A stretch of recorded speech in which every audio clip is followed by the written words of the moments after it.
Welcome to the B'nai B'rith International podcast. I'm CEO Dan Mariaschin. Thank you for tuning in today. A little bit of housekeeping before we get started. Be sure to visit our website, bnaibrith.org, like us on Facebook, and follow us on Twitter. The easiest way to get the latest episode is to subscribe on iTunes or Google Play on your smartphone.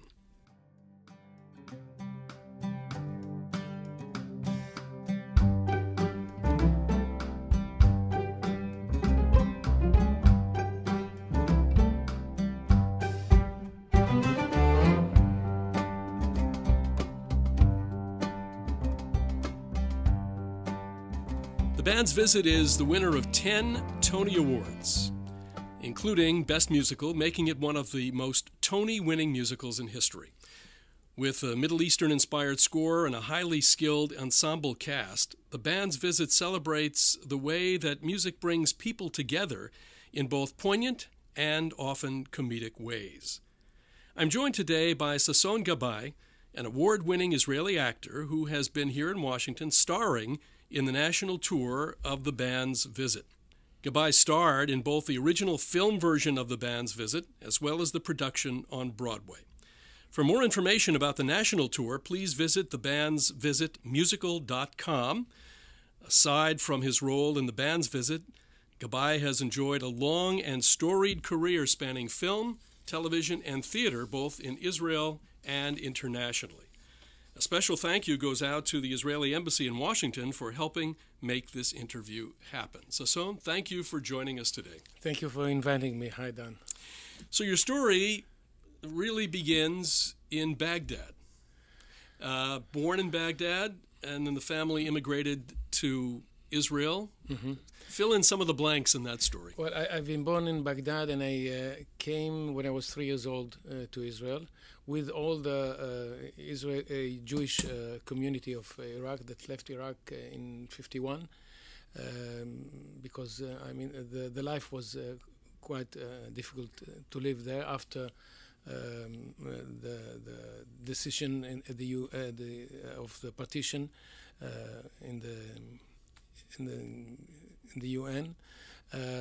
So life in Baghdad for Jews became almost unbearable, and it was a kind of phenomenon. All Jews at the time, all together during 1 year, I think there were 130,000 Jews in Iraq that lived there for 2,000 years, you can say. Left Iraq, and all of a sudden, all of them, mostly to Israel, and also to London, to Europe, to the States, other places in the world. But and that's how I arrived with my family when I was 3 years old. I don't remember anything from Baghdad, but I know the language. I know Iraqi language, or to be more exact, Jewish Iraqi language, because it's a little bit different than the Arab Iraqi. But I'm sorry that I can't read and write, but I can speak quite good. So this is the first language I was speaking with my parents. And when I came 3 years old, I grew up in Israel, in Haifa. Of course, I absorbed the Israeli culture, and I learned Hebrew. I belong to the generation that knew the Hebrew more than our parents. So I remember my mother used to go to lessons of Hebrew, and I would help her to do homework. So it's upside down than usual, but it's really very typical to a lot of Israeli young Israeli that grew up in Israel, and the older generation, they had to to introduce the new culture to the older generation. So your upbringing was pretty much like many other immigrants, but not every Israeli became an actor. How did that happen? What was it that attracted you to the theater? Well, people who are dealing with acting are few. All over the world. But even though there's a lot of unemployment among actors in the States and in Israel and everywhere, most of them doing waiter services. I remember I was a kid, and I was quite a shy kid and quiet kid. And one day I think we've done something in the school, some skits of theater, and all of a sudden I felt that I felt good. I felt good with myself. I felt relaxed. I felt, as you say, in my like fish in the water, and I felt emotionally very, very good. And then I started to be interested in theater, and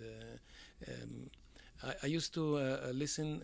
At the time, there was radio plays that you will listen. Each week I would listen to a radio play. It was classic. It was Israeli original plays. And as a kid, I was listening, and when you listen, you have to use your imagination. So it was more fruitful for me. And after a few years, I didn't have enough money to go to theater, so this was my education. And then bit by bit, I started to see shows, and I developed this dream to be an actor. I was shy and didn't share it with the others, but eventually I went to after my army service, I went to study theater and psychology because I wasn't sure that I belonged to this profession. So I studied theater and psychology, and after the moment I start to deal with theater, I knew that I belonged to this profession.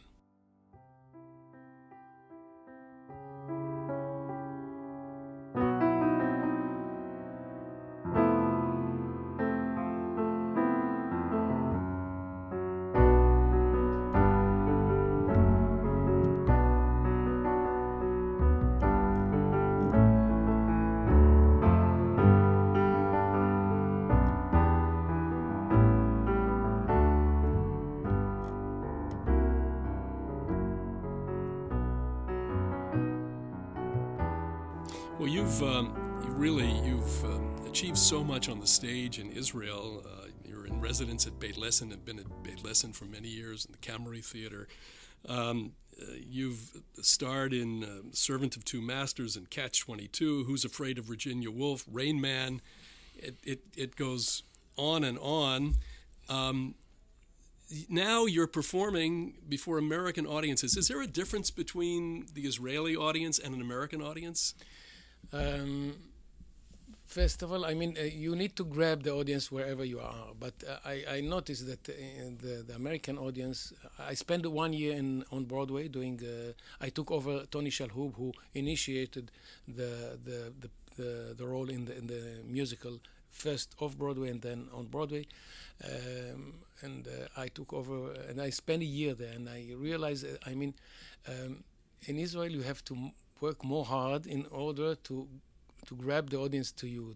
You have to, and here I noticed that the audience is their heart goes to you. They are really prepared to be amused by you and to listen to you. And of course, the reaction at the end of the show is really extraordinary. For me, in Israel, usually audience run to the parking lot, so they will be to be the first one, so they don't have to wait. And here, really, they're standing. Each time we have a standing ovation, and people don't afraid and are not shy to show their appreciation and their amusement, and they are delightful from the play. Of course, on Broadway, the people are waiting outside. For autographs. In Israel, it's less common, let's say. Well, at the performance I was at, I know that people could have stood there for a long time in that standing ovation. Now, you've worked on the stage, you've done movies, TV. Do you have a preference? As the saying is going, they are all my sons. I love all three medias. I see myself first of all as a theater actor, because that's how I started. In Israel, you have to work in theater if you want to make a living. It's not like here in Israel, in the States. If you are doing a TV series and it's successful, you can be relaxed and I mean financially you are okay. In Israel, it's not.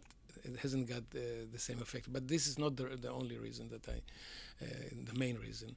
I see myself as a theater actor, and I love the theater. I need this contact with the live audience. I feel alive when I'm on stage. You can say about actors in general, and I can testify for myself. This is the best place that I like to be usually, that I feel very good and very in my own thing. But on the other hand, I like also TV and film because it demands another technique, acting technique, and more subtle, more delicate, even to show through thought. The camera can see your thought, which it's less sometimes in theater. So as I said, I need the theater, and I think it's also good for health, for my physical health, the excitement, the blood that runs, and that's it. So you've acted in classics on the stage. Your TV work, I'm thinking of Pollock, for example, is kind of like art imitating life, where you played a fictional minister for social advancement. Yeah. It happens that life imitates art in this. In this case. In this case. Yes. What is that like? Because it really is very cutting edge. I mean, it's speaking to general issues out there that people really are concerned about. It's not like a classic on the stage. It's kind of their own lives being played out before them. How do you feel about that? I think Pollock was really a phenomenon in Israel because it's criticizes the politician, and everybody in the States, in Israel, everywhere, in every democracy, I think, and non-democracy also, they like that politicians are criticized and making fun of, and there's a lot of material to make politicians to be fun, and so it was so popular. I mean, the Pollock, and sometimes we've been accused that we are going too far in the extreme situation, that because it's about a politician, a very small politician, not very wise, not very successful, but somehow he go up all the time, and he almost became a foreign minister, and then sometimes he is a prime minister. It's kind of an absurd situation, but so we've been accused that it's too much, it's too exaggerated. But when you see the politics in itself, you see sometimes that the politics is exceed, and the real life is more. But you know, the reaction in the street was really beautiful. I've been people suggest that I should run to the parliament and be that. Say, you know, everything is possible. Actors have done that before. Yeah, so. We have Reagan, we have Schwarzenegger here. You have, and who knows? So, and when you looking now at the band's visit at the motion picture, what did you think when you read that script? Well. The band's visit was kind of an immediate connection. But I met Eran Kulirin, the director and the scriptwriter of the band's visit, 2007, and he met me and he told me that he wanted to audition me for the role. He gave me some synopsis, you know, I think one page. Telling a little more or less the story, and from the things that I read about the character and about the story, I told Eran, look, I said it as a joke. Please don't look for other actors. I know this man. I know him. I am a person. As if I know him. I know how to approach him. And sure enough, really after 2 hours, he gave me a call back and he said, "Okay, let's concentrate on finding the other actors." So my connection to the band's visit was immediate.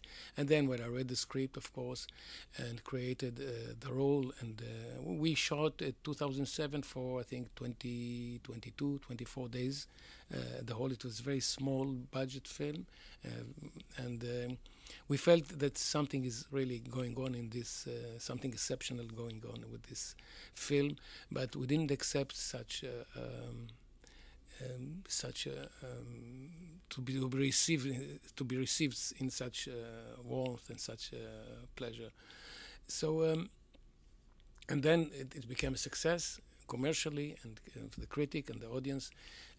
We won a lot of awards and festivals. Myself, my partners, Ronit Kelkabetz, the late Ronit Kelkabetz, who has done Dina. And more or less, this role is going with me since we started and never left me. Even though there was kind of a gap of more than 10, 11 years. And Oren Wolf, the producer of the musical, who has this initiative and foresight to believe that this delicate and small film can be a musical. And he asked me in 2010 if I will be ready to come to the States to do the role. I say, of course, yes. And it took him some 10 years to produce it. And he started with Tony. And when Tony went to his, after I think more than a year in the role, he approached me again and asked me to come. And I agreed, and so in a way, this role was with me all the time, and I met him again after 11, 12 years. It's like meeting an old friend. I matured in the meantime, and the role is also matured with me. So it's really a special connection for me to do this role and this part in this play.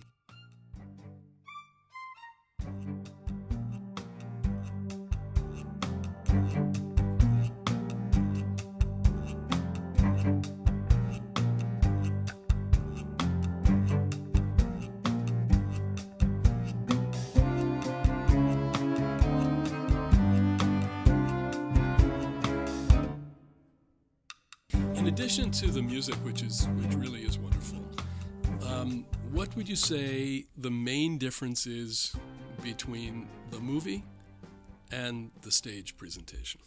As a matter of fact, the storyline is the same in the film and in the stage. Itamar Moses adapted it and did wonderful scenes, some of them more theatrical, and he created 2, 3 more new scenes. My character is the same. But the technique of theater, you have to emphasize things, you have to project, and you have to attract the audience attention, and of course the music that you mentioned. I mean the songs that David Yazbek wrote added so much poetry.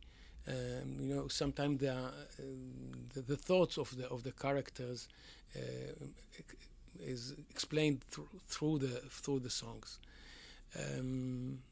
So I mean, it's a different technique, a different media, but it's the same. It's the same story. Poetry is a good way of casting the music. I think that's that's poetry. Yes, I think that's as a theater goer.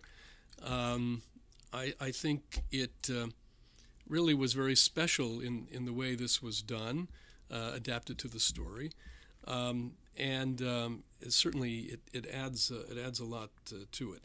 It's a story of bridging two cultures. It's a story of the prospect of peace or the hope of peace. How do you see that?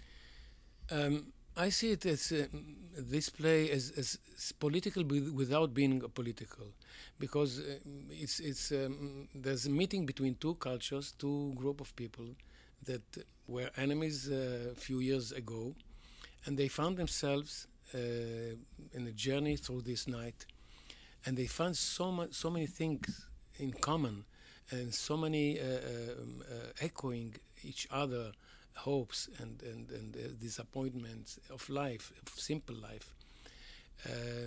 That it says something political without being political, because it say, look, we are so, all of us, so much alike, and we can find each other in each other the same problems, the same things that we want to share with each other. Sometimes when you meet somebody that remote from you, not your friends, somebody stranger, you are more open to him than you are with people that you know. And this is what happened to these two groups of people. Also, there is also the thing of art, of music, as a way of salvation for the characters. This Taufik with his love to music, all the musicians there. So art is kind of salvation for these people. The art is unified them and create a common background for all of them. Dina, the character of Dina, that is played now by Shelina Kennedy, she wanted to be a dancer, and she is frustrated because she couldn't fulfill her achievement. So she so much like to know about art and about music. And you see a lot of characters also in the film, and also mainly in the play, expressing themselves through music, and find the comfort through art. What you say about it's political without being political. I think you sit there in the audience and you say to yourself, I want this to succeed. I want these two cultures. I want the local folks in the development town. They're out kind of in the middle of nowhere with the Egyptian band. They want this to succeed. They want people to like each other. They want people to be able to see each other through mutual respect. And as you sit through the play, through the musical, you feel that you're getting there. And at the end you do. And I think that speaks volumes about the story. It speaks volumes about the adaptation to the stage, but it also speaks volumes to you and to your castmates, because they make it work. Maybe we should add in a few words that the story of the band's visit is about, which we haven't mentioned yet. It's about a group of Egyptian musicians, who came to Israel to make a concert, and they should go to Petah Tikva because of mispronunciation, because the Arab cannot say Pe, so they say Beta Tikva, and instead of being in a big city, they found themselves in Beta Tikva, which is a remote and small town in the south of Israel, and they stuck there, and they had to spend the night there. And the band's visit is the story of this night and the encounter between the group of Egyptian musicians and the group of the Israelis that host them. And each one gains something from this journey and finds some things in himself. And he's going through this journey at night. And the next morning is a different person in a way.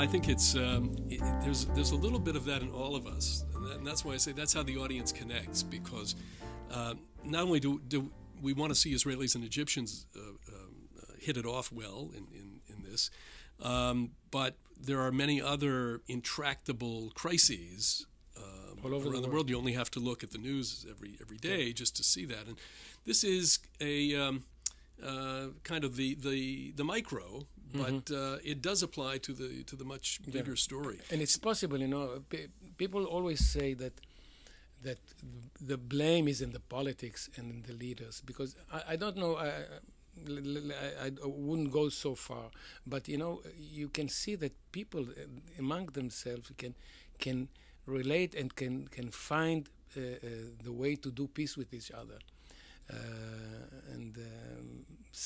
Because if you take off all the nationalities and all the conflicts and all the politics, you find human beings that more or less have the same needs. Well, that's certainly the success in the success story of the band's visit. Just one other question. We talk about the cast. What's it like acting with your son, who was also in the show? Well, it's a big pride. I'm a big pride to be with him. My son is involved. He studied drama from the age of 6, I think. And himself, he was acted and he directed and wrote plays in Israel as a youngster. He just finished his army service almost 2 months ago, and there are Israeli parts in the play, and somebody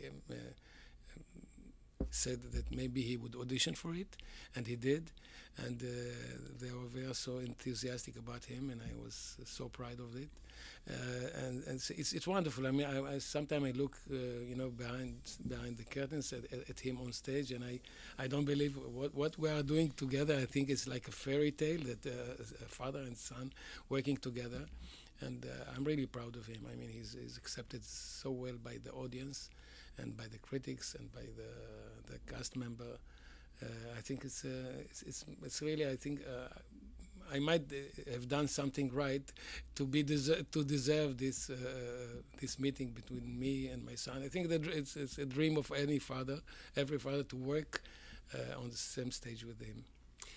And finally, this is a long national tour. You'll be seeing the vast range of this country, from Washington to Point South, Arkansas, and Texas, and North Carolina, and California, the Midwest, New England.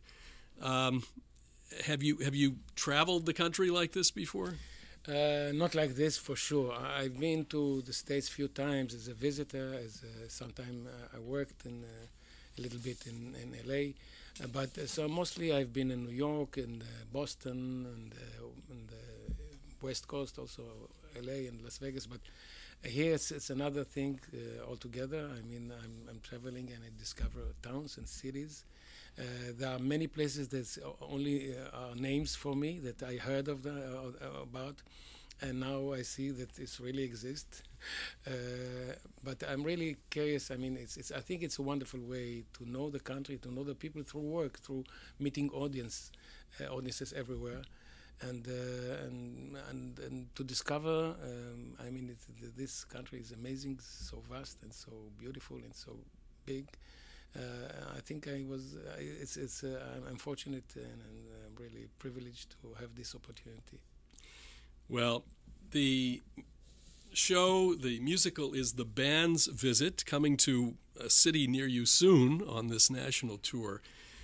And Sasson Gabay, thank you so much, really, for joining us today and for talking about your life and talking your work and about The Band's Visit. I should say, again, that you can visit thebandsvisitmusical.com for more information about when the show will be in a city near you. Thank you for listening to our podcast. Please visit our website, b'nai-b'rith.org. Like our Facebook page, follow us on Twitter. Subscribe on your smartphone through the podcast app for iPhone or through Google Play for Android. And lastly, please tell a friend about us. For my guest, Sasson Gabay, I'm Dan Mariaschin. We'll talk to you next time on the B'nai B'rith International Podcast.